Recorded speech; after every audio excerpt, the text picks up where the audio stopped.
صلى الله على سيدنا ومولانا محمد وعلى آله وأصحابه وسلم. بلغ العلا بكماله كشف الدجى بجماله حسنت جميع خصاله صلوا عليه وآله. به ہے دو جہاں میں مثال محمد جمال خدا ہے کمال محمد. بلغ العلا بکماله کشف الدجى بجماله حسنت جميع خصاله صلوا عليه وآله. لا إله إلا الله لا إله إلا الله. زور شور. لا إله إلا الله لا إله إلا الله لا إله إلا الله محمد رسول الله صلى الله عليه وسلم. محترم হাজিরিন, মুরব্বিয়ানে আযম, যুবক ভাই, পর্দার অন্তরাল অবস্থানরত অত্যন্ত শ্রদ্ধেয় মা ও বোন, আমরা সর্বপ্রথম মহান আল্লাহ পাক রব্বুল আলামিনের দরবারে অসংখ্য গণিত শুকর আদায়ের লক্ষ্যে সবাই দিল থেকে বলি আলহামদুলিল্লাহ। আর একটু জোরে বলেন আলহামদুলিল্লাহ। আমি আপনাদের সামনে পবিত্র কালামুল্লাহর 15 নম্বর পাড়ার সূরা বনী ইসরাঈলের প্রথম আয়াত আপনাদের সামনে তেলাওয়াত করেছি। আল্লাহ পাক রব্বুল আলামিন যেন আমাদেরকে এই আয়াতকে সামনে রেখে নসিহতমূলক কিছু কথা বলার, শোনার এবং আমল করার আমাদের সবাইকে তৌফিক দান করেন। সবাই বলেন আমিন।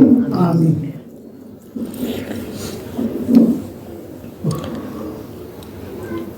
বর্তমান মাস হলো রজব মাস, যে মাস রমজানের মাসের পূর্বের মাস। রমজানের আগে হলো শাবান, শাবানের পূর্বে রজব, রজবের পরে শাবান, শাবানের পরে রমজান। এই মাসগুলো আবার সম্মানিত মাস। কোরআনে এগুলোকে আশহুরুল হুরুম বলা হয়েছে, সম্মানিত মাস। এই মাসগুলোতে রাসূল করিম সাল্লাল্লাহু আলাইহি ওয়াসাল্লাম আসার আগেও কুরাইশ যারা ছিল, মূর্তি পূজক ছিল, আল্লাহ রাসূলকে বিশ্বাস করত না, তারাও এই মাসগুলোতে সম্মান করত। ঝগড়া ফসাদ বিগ্রহ ছিল, কিন্তু এই মাসগুলাতে তারা ঝগড়া বিদ্রোহ করত না, সম্মান করত। আল্লাহ পাক রব্বুল আলামিন নবী হযরত মুহাম্মদ রাসূলুল্লাহ সাল্লাল্লাহু আলাইহি ওয়াসাল্লামকে অসংখ্য গণিত মুজিজা দান করেছেন। এই মুজিজাগুলোর মধ্যে অন্যতম একটা মুজিজা আল্লাহ এই মাসে আমাদের নবীজিকে দান করেছেন। জোরে বলেন সুবহানাল্লাহ। যে মুজিজা, যে সম্মান অন্য কোন নবী রাসূলকে দেওয়া হয় নাই। আপনারা বলতে পারেন মুজিজা কাকে বলে? আলাইহিমুস সালামের মাধ্যমে আল্লাহর হুকুমই হবে কিন্তু নবী আলাইহিমুস সালামের মাধ্যমে যে অলৌকিক ঘটনা ঘটে সেটাকে বলা হয় মুআজিজা। সেটাকে কি বলে? মুআজিজা। আর নবী ছাড়া অন্যান্য মানুষ এদের মাধ্যমে যদি কোনো অলৌকিক ঘটনা ঘটে, এটা আবার দুই প্রকার। যদি আল্লাহ ওয়ালাদের পক্ষ থেকে মাধ্যমে কোনো ঘটনা ঘটে তাহলে সেটা হলো কারামত। সেটা কি? কারামত।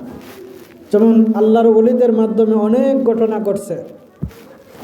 বাহুবলের ফিরসা হুজুর মেসাবজা ছিলেন, ওনার জিন্দিগিতে অনেক কারামত আছে, ওনার অনেক ঘটনা ঘটছে, অলৌকিক ঘটনা। এই যে বাঘের ঘটনা, আপনারা এগুলো জানেন, বাহুবলের মানুষ। আমরাও আমাদের নানা দাদাদের থেকে শুনছি, সোনখোলা বাঘে পাড়া দিছে, বাড়িতে এসে মাছ সুরে মাছ মারছে, মাছ নিয়ে যাইতে পারে না, অনেক ঘটনা আছে এগুলো। তখন সময় আমি তো শুনছি এমন ছিল যে মানুষের দুনিয়া আখেরাতের এমন কোনো বিষয় নাই যেই বিষয়ের সমাধান বাহুবলের মেসাবে দিচ্ছেন না। যার যত সমস্যা নিয়ে গেছেন দেখা যায় সমাধান। রোগ বলেন, মামলা বলেন, যা কিছু আছে আমাদের জন্য নিয়ামত ছিলেন। তো আল্লাহ ওয়ালাদের মাধ্যমে যদি কোনো অলৌকিক ঘটনা ঘটে সেটাকে বলা হয় কারামত। আর আল্লাহওয়ালা যারা ছাড়া, আল্লাহওয়ালা ছাড়াও যারা আল্লাহকে মানে না, রাসূলকে বিশ্বাস করে না, নামাজ রোজা পড়ে না, বেঈমানের মাধ্যমেও কোনো কোনো সময় কোনো অলৌকিক ঘটনা ঘটে, সেটাকে বলা হয় ইস্তেজরাজ। ইস্তেজরাজ। তো এই অলৌকিক ঘটনা নবী আলাইহিমুস সালাম, আল্লাহর নবী হযরত মুহাম্মদ রাসূলুল্লাহ সাল্লাল্লাহু আলাইহি ওয়াসাল্লামকে আল্লাহ পাক রব্বুল আলামিন অনেক মুআজিজা দান করছেন। এর মধ্যে থেকে অন্যতম মুআজিজা হলো কুরআনুল কারীম। এই কুরআন হলো জীবন্ত মুআজিজা। এই কুরআন এমন এক জিনিস, আজ পর্যন্ত কোনো মানুষ কুরআনের একটা ভুল বের করতে পারেনি। আল্লাহ পাক রব্বুল আলামিন চ্যালেঞ্জ দিচ্ছেন কোরআন তৈরি করার জন্য। বেঈমান কাফের মুশরিকরা বলছে যে কোরআন রাসূলের নিজের বানানো। আল্লাহ পাক রব্বুল আলামিন চ্যালেঞ্জ ছুড়ে দিচ্ছেন কোরআনের মতন কোরআন বানানো। তা পারে নাই, 10টা সূরা বানানোর তাও পারে নাই। লাস্টে বলছেন যে একটা সূরা, ছোট্ট একটা সূরা যদি কোরআনের মতন বানাও, তাও পারে নাই। এটা ছিল জীবন্ত মুআজিজা। সেই দিকে যাওয়ার অবকাশ নেই, সময় কম। আল্লাহ পাক রব্বুল আলামিন আল্লাহর হাবিবকে অনেক মুআজিজা দান করছেন। এর মধ্যে অন্যতম একটা মুআজিজা হলো মেরাজ। অন্যতম একটা কি? মেরাজ। আর এই মেরাজ ঐতিহাসিকভাবে প্রমাণিত। প্রসিদ্ধ মুহাদ্দিসিনে কেরাম, মুহাক্কিকিনে কেরাম, মুফাসসিরিনে কেরাম বলছেন যে এই মেরাজটা রজব মাসেই সংঘটিত হয়েছে। জোরে বলেন সুবহানাল্লাহ। এই জন্য রজব মাস উপলক্ষে, যেহেতু এই মাস, আল্লাহ রসুলের মুআজিজা, আল্লাহ রসুলের গুণগান, বৈশিষ্ট্য আলোচনা করা প্রয়োজন। এবং এর মধ্য থেকে আমাদের জন্য শিক্ষণীয় বিষয় রয়েছে। আল্লাহ পাক রব্বুল আলামিন সূরাতুল বনী ইসরাইলের প্রথম আয়াতে তার আলোচনা করছেন এবং সূরা নাজমেরও প্রথম কয়েক আয়াতের মধ্যে আল্লাহ মেরাজের আলোচনা করছেন। আল্লাহ পাক রব্বুল আলামিন বলেন, সুবহানাল্লাযী আসরা বিআবদিহি লাইলাম মিনাল মাসজিদিল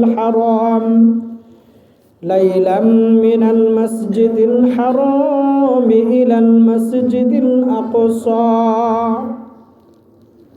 আল্লাহ পাক রব্বুল আলামিন এই ঘটনার বর্ণনা করার আগেই একটা শব্দ ব্যবহার করছেন, যে শব্দটা হলো সুবহান। শব্দটা কি? সুবহান।